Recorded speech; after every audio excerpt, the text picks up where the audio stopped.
ಬೆಳೀತಿದ ಹಾಗೆ ಅವನ ಸಮಸ್ಯೆಗಳು ಬೆಳೀತಾ ಹೋಗುತ್ತೆ. ನಮಗಿರೋದು ಎರಡೇ ಆಯ್ಕೆ. ಒಂದು ಸಮಸ್ಯೆನ ಎದುರಿಸೋದು,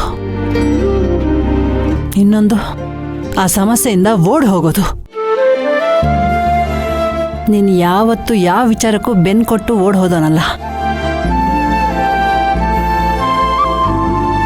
ಎಲ್ಲ ಸರಿ ಹೋಗುತ್ತೆ ಕಣೋ, ಯೋಚನೆ ಮಾಡಬೇಡ.